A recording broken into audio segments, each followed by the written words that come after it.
اعوذ باللہ من الشیطان اللعین الرجیم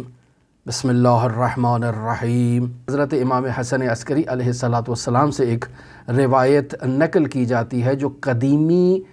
روائی منابع میں موجود نہیں ہے، لیکن اکثر فقہا نے اس روایت کو نقل کیا ہے اور اس کے مضمون پر اعتماد کیا ہے، جو اس بات کی دلیل ہے کہ اس روایت کو قدیمی منابع کی ضرورت نہیں ہے۔ یہ اس قدر صحیح مطلب ہے، اس قدر مورد تائید مطلب ہے کہ اسے کسی قدیمی منابع میں موجود ہونے کی ضرورت نہیں۔ حضرت امام حسن عسکری علیہ السلام ارشاد فرماتے ہیں کہ نحن حجج اللہ علی الخلق، ہم اللہ کی حجت ہیں اللہ کی مخلوق پر، لیکن فاطمہ زہرا سلام اللہ علیہا و جدتنا فاطمہ حجت اللہ علینا، ہماری دادی فاطمہ ہمارے اوپر حجت ہے، یعنی ہم اللہ کی طرف سے خلق پر حجت ہے، جبکہ فاطمہ زہرا اللہ کی جانب سے ہمارے اوپر حجت ہے۔ تو پس عزیزان محترم، فاطمہ زہرا سلام اللہ علیہا کا مقام حضرات ائمہ معصومین علیہم السلام میں، یعنی حضرات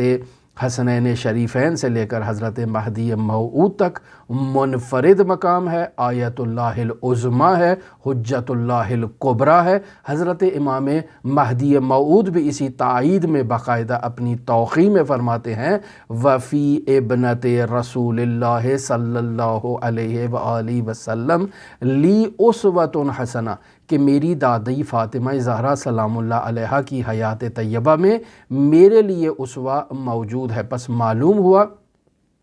کہ فاطمہ زہرا سلام اللہ علیہا تمام ائمہ معصومین علیہم السلام میں ایک منفرد مقام رکھتی ہیں۔ حتیٰ عظمت کے اعتبار سے آپ اگر دیکھا جائے تو حضرت صدیقہ طاہرہ فاطمہ زہرا سلام اللہ علیہا کے لیے جو مصحف فاطمہ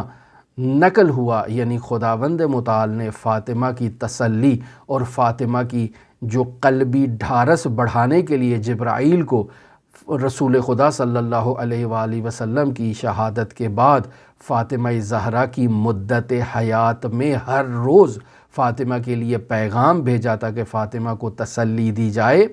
اس مصحف فاطمہ میں جو مطالب موجود ہیں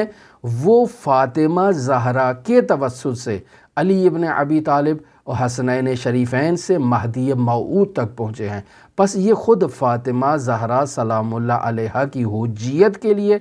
دلیل ہے کہ ان ائمہ معصومین علیہم السلام کو خداوند متعال کا پیغام فاطمہ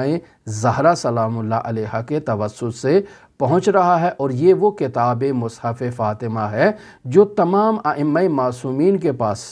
یہ کے بعد دیگرے ان کے پاس محفوظ ہے، اور اس وقت یہ گراں قدر کتاب حضرت صاحب العصر والزمان کے پاس موجود ہے۔ خداوند متعال ہمیں اس مظلومہ بی بی کی عظمت کے صدقے اس کا نور معرفت عطا فرمائے، اس بی بی کی عظمت کو بیان کرنے کی توفیق عطا فرمائے۔ خداوند متعال اس بی بی مظلومہ کی عظمت کو، مظلومیت کو اجاگر کرنے اور بیان کرنے کی سعادت ہمیں نصیب فرمائے۔ خداوند متعال کی بارگاہ میں اس مظلومہ بی بی کا واسطہ قرار دیتے ہیں کہ خداوند متعال اس بی بی کے صدقے اس مظلومہ بی بی کے آخری فرزند منجی عالم بشریت حضرت مہدی موعود کے ظہور میں تعجیل فرمائیں، اور ہمیں ان کے اصحاب و اعوان و انصار میں شمار فرمائیں۔ اللہم صلی علی محمد و آل محمد وعجل فرج قائم آل محمد۔